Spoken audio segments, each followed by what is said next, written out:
nous allons faire la reconnaissance pastorale par imposition des mains, parce que, eh bien, tout simplement, Paul a institué ça, et on va le voir ensemble dans quelques versets, et après, nous aurons le moment tant attendu de ce week-end. Jean 15, verset 16, il est dit « Ce n'est pas vous qui m'avez choisi, mais moi, je vous ai choisi, et je vous ai établi, afin que vous alliez et que vous portiez du fruit, et que votre fruit demeure, afin que ce que vous demanderez au Père en mon nom, il vous le donne. » Amen. Le terme « choisi »,« établi », c'est un mot grec qui est, j'ai regardé dans le Nouveau Testament interlinéaire, c'est « titémi », qui signifie « mettre en place », « destiner », déposer quelque chose. Souvent, on parle de dépôt de Dieu. Déposer, ordonner. Et cela signifie spirituellement reconnaître quelqu'un pour son travail, reconnaître quelqu'un pour son ministère et mettre le ministère en place. Et c'est Dieu, en fait, qui met lui-même en place ses ministres. Et l'ordination, je dois le souligner, ne qualifie pas le ministre pour le ministère, mais c'est l'inverse. C'est le corps pastoral, donc réuni comme aujourd'hui, qui reconnaît l'appel sur la vie des gens que nous reconnaissons, et c'est le cas aujourd'hui. Et c'est pourquoi, moi, je voudrais vous encourager, vous qui êtes ici ou dans vos églises, ne suivez pas n'importe qui s'autoproclame, qui est souvent issu d'une sorte de division, peu importe. Mais vérifiez que ce soit quelqu'un qui est reconnu par des pairs. Personne ne s'impose les mains soi-même. Même si Dieu reconnaît le ministère, cela doit être reconnu des hommes. On est d'accord ? Regardez dans Acte 6, comment les apôtres ont été, Acte 6, 3, comment ils ont mis des critères importants, juste pour que les diacres puissent servir aux tables. Ils avaient des critères élevés avant de leur imposer les mains. Regardez ce que dit le verset, c'est pourquoi, frères, choisissez parmi vous 7 hommes. Il n'y avait pas 90 000, c'était sélectif, 7 hommes, en fonction des besoins des assemblées.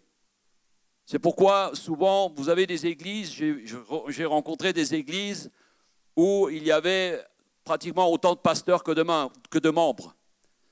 Donc le but n'est pas là, c'est sélectif. Et regardez ce qu'on leur demande, de qui ils leur rendent un bon témoignage. Qui est-ce qui leur rend un bon témoignage ? C'est l'assemblée. C'est l'assemblée, c'est ceux là où ils servent. C'est les gens qui les connaissent de près. Ce n'est pas quelqu'un à l'autre bout du monde qui vient et qui dit « Ok, toi, tu as une bonne tête, on va t'imposer les mains. » De qui on rend un bon témoignage, qui soit plein d'Esprit Saint et de sagesse, et que nous chargerons de cet emploi. Et quelques années plus tard, donc ça c'est pour les diacres, quelques années plus tard, il y a eu des dysfonctionnements dans les églises, peut-être même pas 20 ans après, des dysfonctionnements, et l'apôtre Paul avait résolu quelques problèmes, et dans des jeunes églises, Paul a défini des critères qui étaient encore plus élevés pour être en charge d'une assemblée. Et il écrira à Tite, et à Timothée aussi, mais là on va prendre juste le passage de Tite, au chapitre 1er, verset 5. Et là il lui dit, donc Tite était un pasteur sans doute apostolique. Et dans chaque ville, dit-il, tu dois nommer des anciens comme je te l'ai commandé. Un ancien doit mener une vie sans faute. Waouh. Ensuite, il doit être marié une seule fois, ou à une seule femme aussi dans certaines versions. Ses enfants doivent être chrétiens et on ne doit pas pouvoir les accuser de se conduire mal ou de désobéir. C'est dans le cadre de l'Église. Le principal responsable de l'Église est chargé des affaires de Dieu et il doit donc mener une vie sans faute. Qu'il ne soit pas orgueilleux, ni coléreux, ni buveur, ni violent. Waouh. Ok. qu'il ne cherche pas à gagner de l'argent de façon malhonnête. Ce n'est pas anodin. Verset 8, il doit bien recevoir les gens qui viennent chez lui et aimer ce qui est bien. Il doit être raisonnable, juste, saint, maître de lui. Il doit être solidement attaché à la parole qui mérite d'être crue, qui est en accord avec ce qui est enseigné. Alors il sera capable d'encourager les autres en leur donnant un enseignement juste. Il pourra montrer l'erreur de ceux qui sont contre son enseignement. Je dirais que sur ce passage, il n'y a pas à ajouter quelque chose à la parole de Dieu, parce que souvent elle parle pour elle-même. Et là, c'est le cas. Alors, je voudrais vous présenter maintenant les candidats ce matin. Venez, Emmanuel, Joséphine, Nini. Alors, j'ai un scoop. C'est la première fois qu'Emmanuel met une cravate. Vrai, pas vrai? Pas presque vrai. Ok, bon. Allez, c'est une demi-vérité. Le jour du mariage. Ah, quand même. Oh, ok, le jour du mariage. Donc hier, j'ai dit, alors, est-ce que tu mets une cravate? Il me dit, j'en ai pas. Alors, ils sont allés faire les courses hier après-midi et elle lui a acheté un pot de pape avec une chemise aussi parce que... Et elle s'est achetée aussi. Ok, on saura tout. Que Dieu vous bénisse. Et ma chère Nini, donc aujourd'hui, elle est pasteur à la suite du pasteur Jules. Alors, je vais demander à Georges de venir simplement nous la présenter parce que Georges la connaît depuis bien plus longtemps que moi. Et je demanderai à François de venir parler d'Emmanuel et de Joséphine. Venez. On peut les encourager un peu mieux.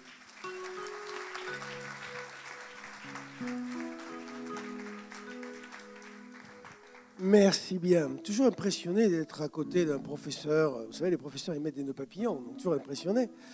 Mais tu es vraiment beau, hein, vraiment, tu m'inspires, je pense que tu vas me donner des idées. Donc, soyez pas étonnés si un jour... Voilà, alors, c'est toujours un moment délicat et émouvant de pouvoir parler au nom d'une personne qui se tient debout devant vous. Si mes souvenirs sont justes, je me souviens de la première fois où j'ai rencontré Nini, c'est dans un restaurant, attendez, on arrive, si mes souvenirs sont justes, où en fait le pasteur Jules m'avait demandé de me rencontrer, et comme j'ai les places où je descends un petit peu toujours au même endroit, à la capitale, eh bien nous étions retrouvés là et nous avions déjeuné ensemble. Le souvenir que j'ai de cette première rencontre, c'est trois choses. D'abord, une femme aimante. Elle aimait son mari. Et ça se voyait. Ça se voyait. Je parle déjà il y a un moment, hein, parce que cette année, c'est les 25 ans de Madagascar. Hein, donc, ça fait beaucoup de voyages. Hein. Et c'est la première chose qui m'avait marqué. C'était l'amour qu'ils avaient l'un pour l'autre. J'aime les couples qui s'aiment et qui le montrent. Ne soyez pas surpris si vous m'attrapez en train de faire des bisous à ma femme, cachée là-bas au fond. J'aime ça. La deuxième chose, en fait, c'est que j'ai senti un couple qui avait un fardeau sur les épaules. Et pas n'importe quel fardeau, un double fardeau. Et ça, c'est une des réalités de certaines vies. C'est ce fardeau, à la fois qu'ils avaient à Madagascar, parce que ce moment-là, vous étiez encore à Mada, et en même temps, un cœur pour la France. J'avais déjà retrouvé ça auprès du couple Rakotobé avec... Olga qui est là, et je l'ai aperçue, mais je ne sais pas où elle est. Où est-ce qu'elle est, Olga? Elle est là-bas, voilà. Lève-toi, Olga. Parce que c'est la première fois que je suis à Madagascar, c'est dans leur église, au foyer évangélique international de Tana. Augustin est souffrance matin. Mais j'avais déjà senti la même chose. Ce fardeau d'un couple à la fois pour son pays, sa ville, et ça, le fardeau, il y était, tu peux t'asseoir. Le fardeau d'Augustin et de Jules était marquant, cette passion pour le pays de Madagascar, et en même temps, un cœur pour la France. Et la troisième chose, c'est que, à leur insu, ils ont eu énormément d'enfants qui sont venus en France. Et c'est ce qui expliquait peut-être le deuxième point, celui du fardeau.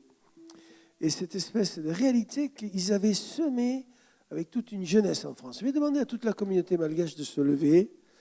Allez-y, levez-vous là. Regardez. Regardez comme ils sont levés. Regardez.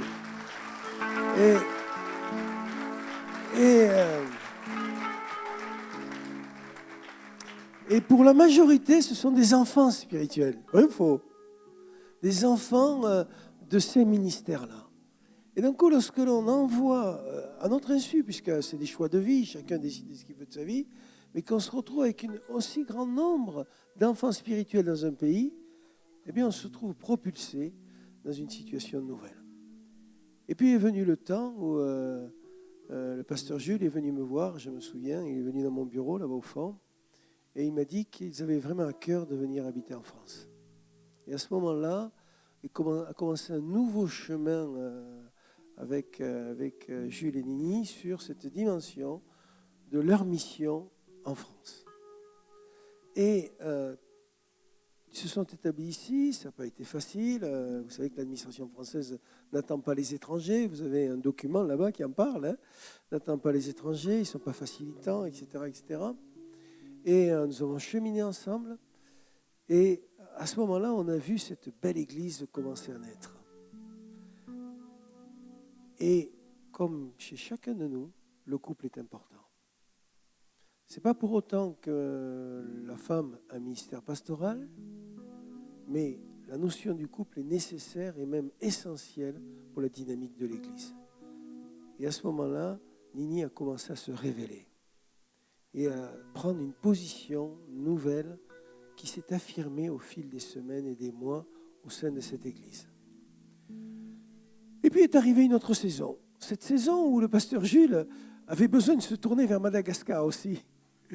Il avait bien lancé les choses à Paris et il avait aussi l'appel de tous ces enfants qu'il a laissés à Madagascar. Et Dieu sait s'ils étaient nombreux chez les pasteurs et chez les chrétiens. Et il a commencé à repartir de façon plus fréquente. Et quand il partait, eh bien, qui était aux commandes de l'Église? C'était Nini. Qui était la femme, le mât central, parce qu'il faut un mât central, c'était Nini. Et Jules partait dans ses missions d'évangélisation, dans ses formations, dans ses rassemblements de pasteurs. Il avait cette capacité de fédérer. C'était un non-fédérateur, Jules, à Madagascar. Et il n'y en a pas beaucoup, je vous le dis.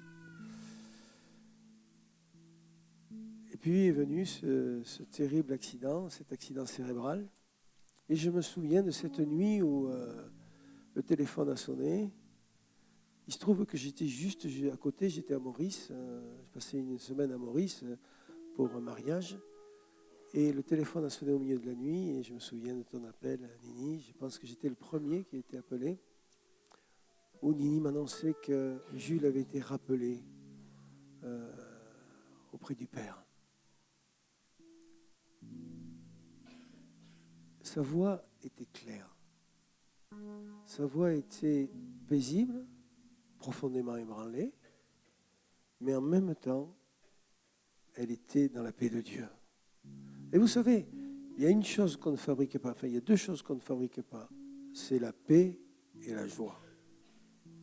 On la reçoit de Dieu. Et à cet instant, alors qu'on était au téléphone, je savais qu'elle était habitée de quelque chose de Dieu. On a gardé le contact, Pasteur Serge en tant que président a gardé le contact avec elle, et très rapidement on est arrivé à cette conviction que c'était elle qui devait continuer à tenir le flambeau de cette église. Elle l'avait aussi, ça tombe bien, il valait mieux. Hein, elle n'a pas jeté le tablier, au contraire, elle a pris le manteau, elle a pris l'onction, et Dieu merci qu'elle était bien entourée aussi, parce que si vous n'avez pas été là, vous, les leaders de cette église, et les femmes aussi, pour l'entourer, pour l'aider à tenir, parce que Dieu sait si le fardeau est lourd, hein, celui de la solitude, celui de l'économique, parce que tout ça, c'est pas simple. Hein. obligés de travailler, la vie en France ici n'est pas simple pour des personnes qui arrivent de l'étranger. Et nous avons vu une femme se révéler. Et vous l'avez devant vous. Cette femme que j'ai rencontrée la première fois dans ce restaurant, amoureuse mais réservée, d'un coup s'est révélée pour être une vraie servante du Seigneur. Alléluia.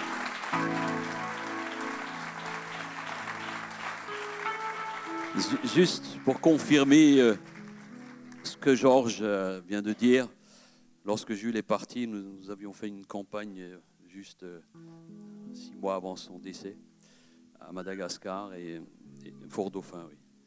Et c'était vraiment un temps béni. Et donc lorsqu'il est parti, on est resté en contact et tout de suite, 1 mois après le décès, Georges et moi, on est allés vous voir avec le bureau, le conseil de l'église. Et je ne savais pas l'histoire que tu viens de raconter, mais en fait, j'avais tout de suite la conviction que tu étais la maman pasteur. C'est comme ça qu'il t'appelle. Et j'ai senti vraiment cet appel sur ta vie et cette conviction que Dieu t'a choisi. Et aujourd'hui, le fruit est là. Hein. L'église est bien, il y a une belle équipe qui travaille. Et d'ailleurs, quand Jules partait, tu faisais le job, hein, comme on dit. Donc voilà, je te donnerai la parole après. On peut l'encourager. C'est un moment touchant. On va demander à François de nous présenter ce jeune couple. Bonjour à vous tous et à vous toutes. Alors, un bref partage par rapport à Emmanuel et Joséphine. Je vais commencer par Joséphine parce que chronologiquement, c'est elle que je connais depuis beaucoup plus longtemps, puisque nous t'avons accueilli dans l'Assemblée il y a déjà bien des années, 10 ans. Et au cours de ces 10 années, nous t'avons tous vu grandir spirituellement. Tu es rentré dans les eaux du baptême. Tu as commencé à prendre des responsabilités auprès des jeunes. Et tu en es toujours d'ailleurs la responsable. Et puis nous avions aussi souhaité t'intégrer dans le conseil d'administration, tant nous avions reconnu en toi des capacités, non seulement en tant que leader au niveau des jeunes, mais aussi tu pouvais légitimement constituer un plus pour cette assemblée au travers de tes propos, de tes idées et ce que tu pouvais suggérer. Et puis, dans ta vie, il y a eu un moment en creux particulièrement compliqué et difficile, puisque tu es tombée amoureuse d'Emmanuel. Et pendant longtemps, Emmanuel n'a été pour nous qu'un fantôme, puisqu'il était au Canada. Tu nous parlais de lui toujours avec beaucoup de feu dans le cœur, mais on ne le voyait pas. C'était l'inspecteur Colombo à l'envers. Et puis nous avons eu la joie de l'accueillir de temps en temps, puisque quand il revenait, puisque tu faisais tes études théologiques à Nouvelle Vie pendant 2 années, il t'arrivait bien évidemment de revenir à Rouen, voir ta famille et voir celle qu'elle est devenue entre-temps, ta fiancée. Et puis, au travers donc d'un autre mariage, nous avons eu l'occasion de bavarder ensemble, puisque dans le cadre de ton cursus théologique, tu devais faire un stage pastoral pendant 4 mois. Et à cette occasion, donc, tu cherchais une église pour t'accueillir. Tu avais, semble-t-il, quelques possibilités. Et puis, je t'ai interpellé en disant que si vraiment tu ne trouvais aucune église pour t'accueillir, eh bien, ce serait avec joie qu'on t'accueillerait à l'église du Mont-Gargan. D'autant plus que Joséphine nous avait chaudement recommandé pour les raisons qu'on peut légitimement comprendre. Et donc, tu es arrivé au mois de mai 2017 pour commencer effectivement ce stage pastoral pendant 4 mois. Et au bout du 4 mois, nous avions effectivement convenu dès le début que tu avais la liberté soit de rester au sein de cette assemblée ou soit de la quitter avec ta fiancée, puisque c'était, j'allais dire, notre souhait que nous nous inscrivions dans cette liberté-là. Et puis vous aviez prié ensemble pour que effectivement, le Seigneur vous conduise et vous avez décidé de rester à l'Église. Et au cours de de l'année qui a suivi, nous avons cheminé ensemble dans des convictions respectives que le Saint-Esprit nous a données. Une conviction me concernant vis-à-vis de toi, dans ce processus successoral qui débutait et dans lequel tu te retrouvais. Et puis aussi une conviction que le Saint-Esprit vous a forgé tous les deux, non seulement de rester dans cette assemblée, mais aussi de vouloir vous y investir de plus en plus. Et donc ce processus successoral a pris son temps, il a mûri dans votre esprit, dans le mien, dans celui de la communauté, parce qu'une succession n'est jamais simple, n'est jamais facile. On tâtonne, on fait parfois des erreurs, on s'en repent, et puis on continue quand même. Et puis, peu à peu, eh bien, les choses se sont éclairées dans les esprits des uns et des autres, comme une évidence qu'effectivement, le temps était arrivé du passage de relais.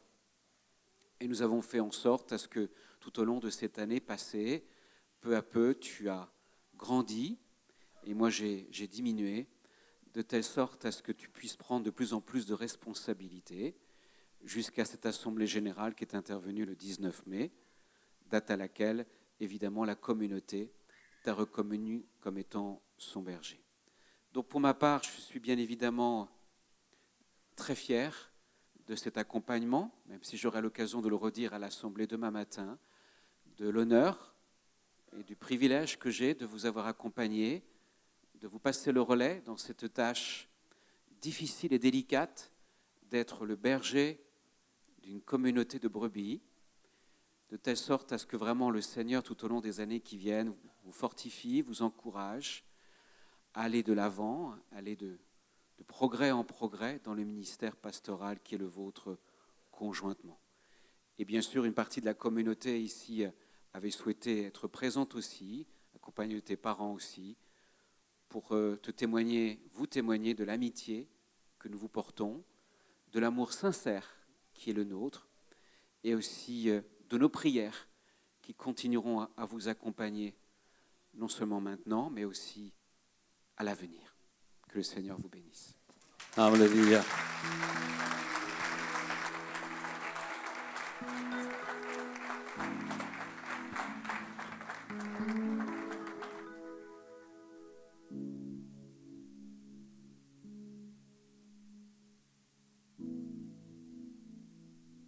Alléluia.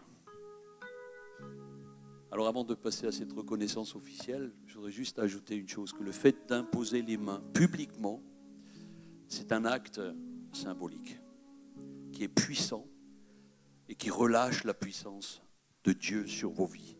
Comme Georges disait, le manteau. C'est comme le manteau, François, tu viens de le faire aussi.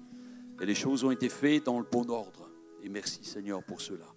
Alors on a besoin vraiment de passer aussi par un nombre de sacrifices importants. C'est pour ça que j'ai pensé à Romains 12.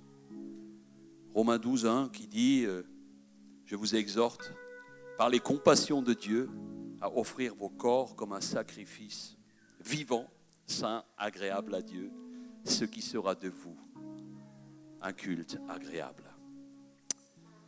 Le sacrifice vivant, c'est une réalité. Parce que lorsqu'on est pasteur, on sait le prix que ça coûte. Toi, tu sais déjà.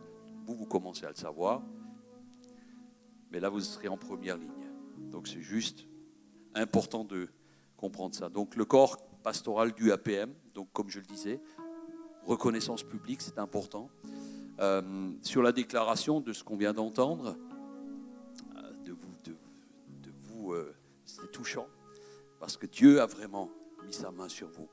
C'est que vous faites preuve d'un bon témoignage, que voilà, vous êtes appelés au service et qui est évident pour tous, pour la congrégation, puisque ça a été chez vous voté en assemblée générale. C'est la première fois que je le vois comme ça, mais c'est très bien.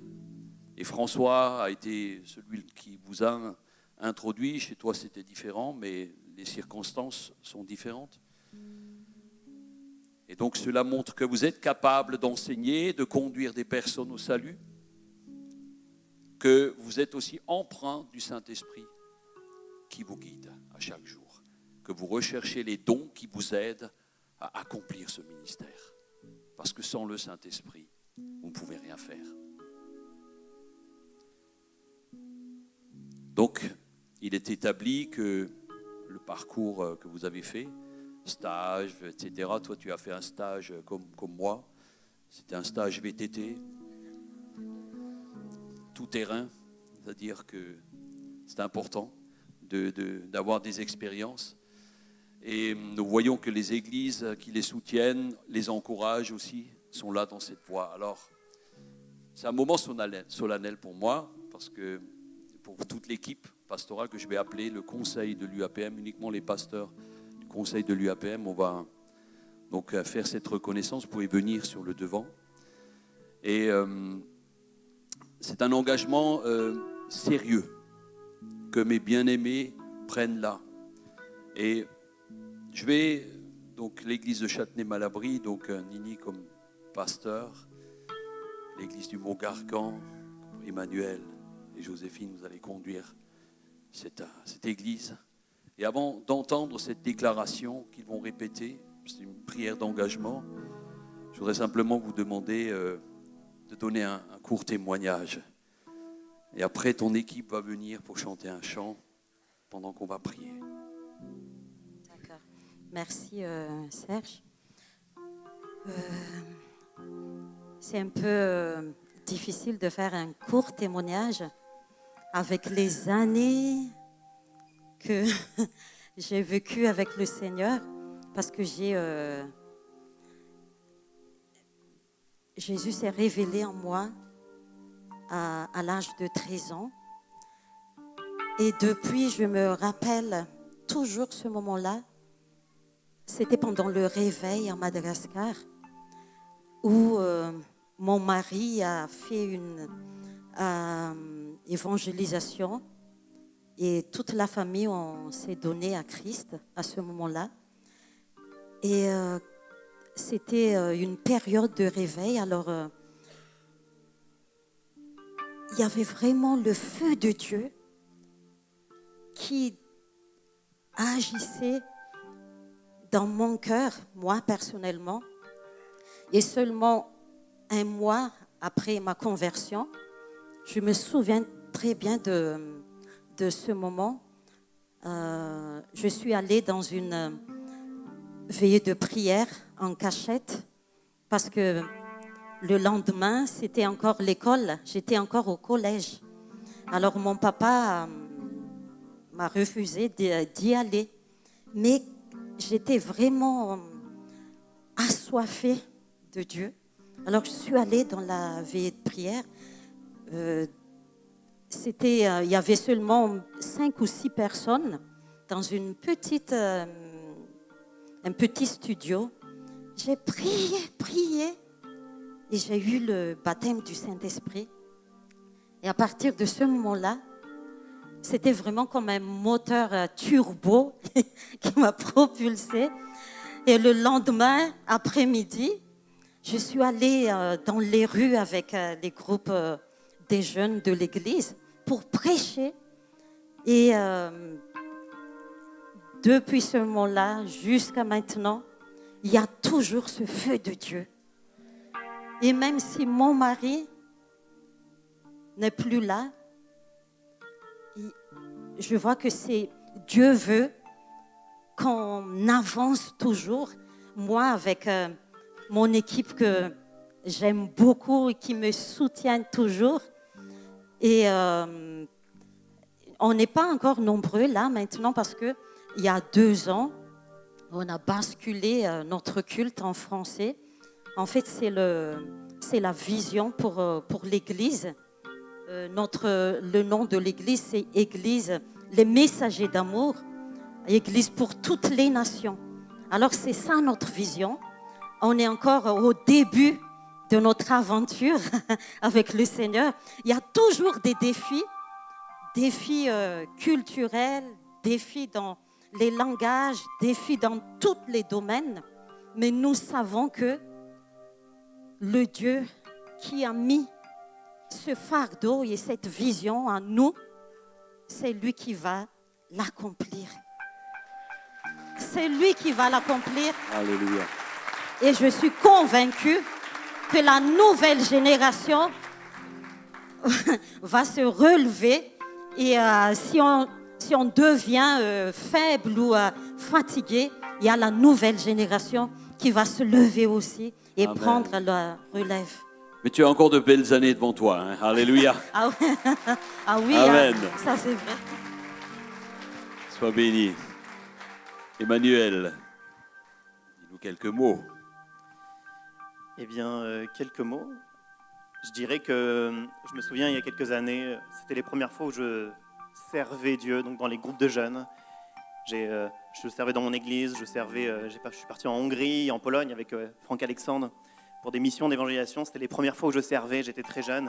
Et je trouvais ça non seulement intéressant, mais même une source d'épanouissement que de servir Dieu, que de donner son temps, son énergie, son argent pour Dieu, pour le salut des uns et des autres. Et je pense que c'est à peu près dans ces périodes-là où j'ai ressenti l'appel de Dieu pour ma vie. Mais vous savez, avec le temps qui passe, les choix que nous avons à faire, choix professionnels, là où on va vivre, ce qu'on va faire, avec qui on va fréquenter, quelquefois l'appel prend le large. On se préoccupe moins de ce que Dieu veut, on passe plus de temps à penser à notre carrière, à notre avenir, qu'à ce que Dieu veut que nous fassions. Et peut-être que j'ai mis pendant un temps, peut-être que j'ai négligé un peu l'appel de Dieu. Mais ma relation avec Dieu a continué à grandir. Ma compréhension de Dieu et de sa volonté est devenue peut-être plus aiguë, plus claire. Vous le savez, mais je tiens à le redire. Il y a autour de nous des millions de personnes qui souffrent, qui sont autour de nous. Des millions de personnes qui ne connaissent pas Dieu. Des millions de personnes qui ne vivent pas la vraie vie en Jésus-Christ comme nous la vivons. Des personnes qui n'ont aucune espérance dans leur avenir. Et nous l'avons. Nous vivons la vraie vie en Jésus-Christ. Et alors, comprenant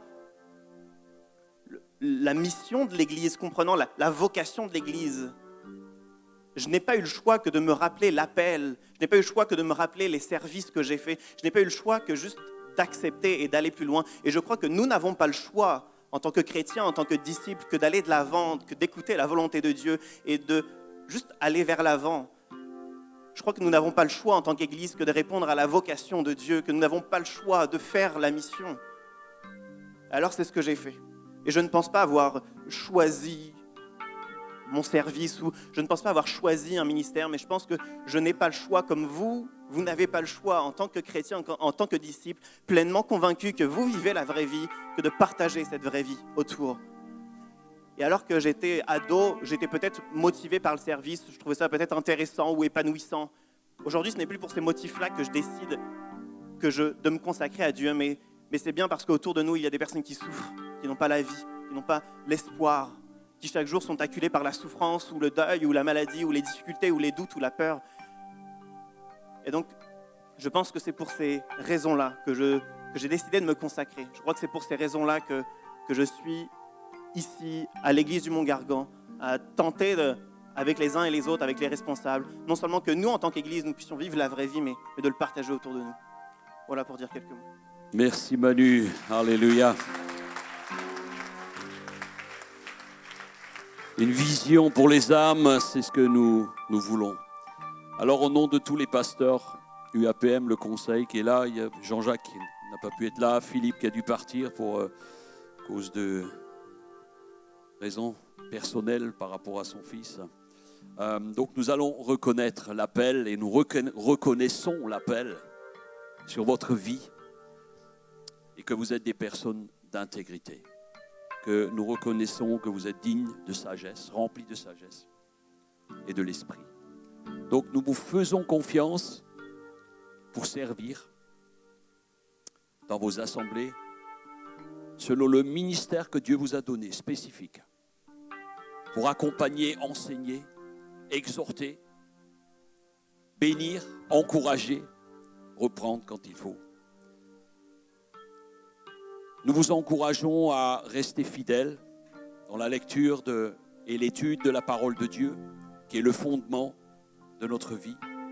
Nous vous encourageons à être fidèles dans votre relation personnelle à Dieu, au Père, au Fils, et à garder un cœur de serviteur et servir dans l'humilité.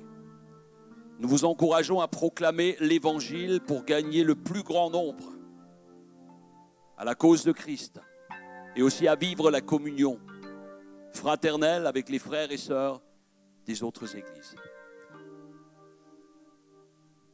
Avant d'entendre vos vœux de déclaration, je vous laisse simplement 2 Timothée 2,15. Et vous connaissez ce passage. Efforce-toi de te présenter devant Dieu comme un homme éprouvé, un ouvrier qui n'a point à rougir et qui dispense droitement la parole de la vérité. Amen. Alors je peux vous demander, si vous voulez, vous mettre à genoux simplement. Et alors que l'Assemblée est dans une attitude de prière,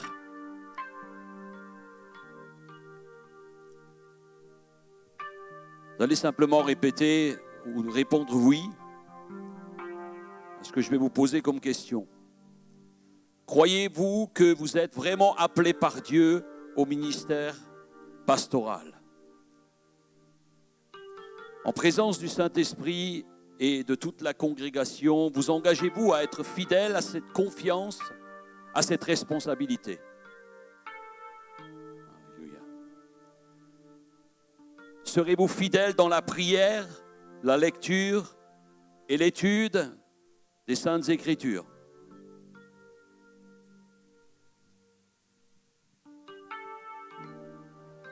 Vous engagez-vous à marcher dans l'amour de Christ? Vous engagez-vous à marcher dans l'amour de Christ envers tous les hommes et être prêt à servir et à aider les personnes qui sont dans le besoin? Oui. Ferez-vous de votre mieux pour façonner votre vie conformément à ce que nous venons d'entendre aux enseignements de Jésus-Christ, afin d'être un bon modèle pour les autres? Oui. En toute chose, êtes-vous prêts à donner toute la gloire à Dieu, la louange, l'honneur et l'adoration à notre Seigneur Jésus-Christ? Oui. Oui. Alléluia. Amen. Amen. Waouh. Vous pouvez applaudir mieux que ça. Alors que on peut peut-être prendre le chant Me voici, si tu veux bien, pendant que les ministres vont prier pour eux et que l'Assemblée peut-être simplement étendez vos mains sur eux. C'est un moment fort pour eux et on veut les bénir. Tout simplement, si le conseil peut s'approcher, posez les mains sur eux, on va prier.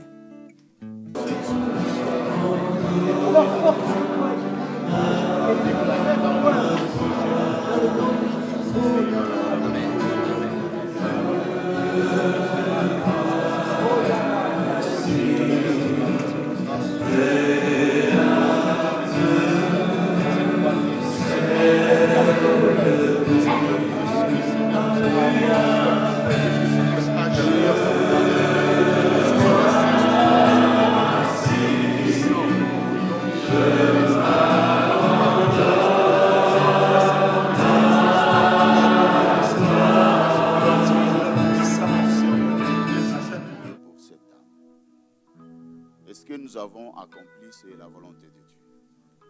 Amen.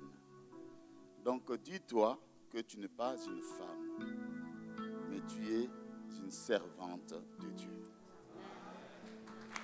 T'es une femme quand même. Hein?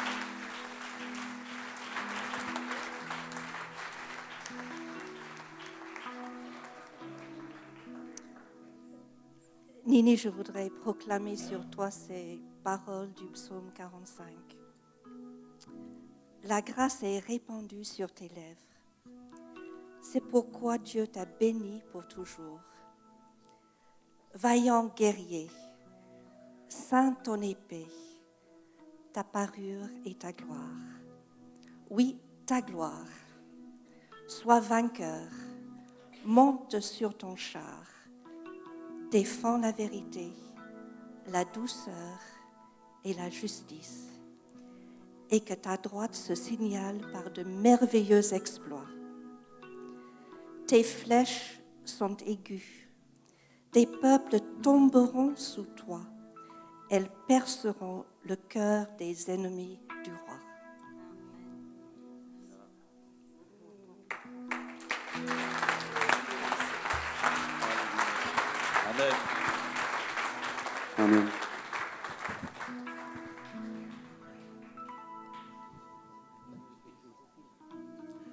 Emmanuel et Joséphine, j'ai une parole pour vous. Emmanuel, tu vas devoir marcher sur un chemin où tu n'auras pas de visibilité. Dieu va créer des circonstances pour que tu marches sur un chemin où tu vas devoir marcher par la foi. Il va créer des circonstances où il va t'enlever une certaine forme de sécurité qui t'est chère à ton cœur, dont tu as besoin. Parce que Dieu te dit ce matin que le succès dans le service de Dieu n'est pas dans la grandeur de ce que tu vas faire. Le véritable succès dans le service de Dieu consistera à ta capacité à obéir au Seigneur et à conduire le troupeau qu'il t'a confié. Il a mis une épouse à tes côtés pour t'amener à accomplir cet objectif. Mais cet objectif, tu ne pourras pas l'accomplir. Ça sera ton épouse. C'est l'épouse qui fait le pasteur. C'est l'épouse qui fait le pasteur. Et dès maintenant, le Seigneur va toucher votre cœur parce que vous arrivez à une nouvelle phase de votre couple où vous devez construire une nouvelle étape, un lien différent. C'est le lien qui fait le couple. Ce n'est pas le couple social, c'est le lien que vous allez construire dans votre intimité avec cette donnée future de votre vie de ministère. Si vous construisez ce lien, soyez sensible à l'esprit, ce lien de couple, il ne t'a pas donné une aide, il t'a donné un front à front. Tu vas devoir te confronter, un front à front. Et c'est en ça que le Seigneur va vous donner du succès dans votre couple. Pense au succès de ton couple, parce que le reste, c'est l'affaire du Seigneur. Tu auras du succès dans ton ministère. Mais garde cette parole. N'aie pas peur d'avancer avec une visibilité à 50 mètres. C'est symbolique, parce que c'est ce que Dieu prévoit par rapport à ce qu'il a prévu dans la finalité de ton ministère. Alléluia. Amen. Alors, on va faire une photo de groupe pendant que l'équipe de Nini va nous chanter un chant. Je ne sais pas ce que vous allez chanter. C'est en français ? Oui. C'est eux qui ont animé la louange l'année dernière et on a été tellement bénis. On veut les bénir. Alors demain, nous serons à Rouen pour reconnaître officiellement et toute l'équipe. Et à Hans-Peter, demain tu vas prier. Hein. Franck, demain vous allez prier avec nous. Et on va vraiment être dans l'église de Rouen pour marquer le coup. Nini, tu as toute l'église qui est là aujourd'hui, je crois. Sauf sa maman qui devait être là. Elle a eu du retard dans l'avion à cause du président de Madagascar, il paraît. Ok, alors on va faire une photo de groupe pendant que vous allez chanter.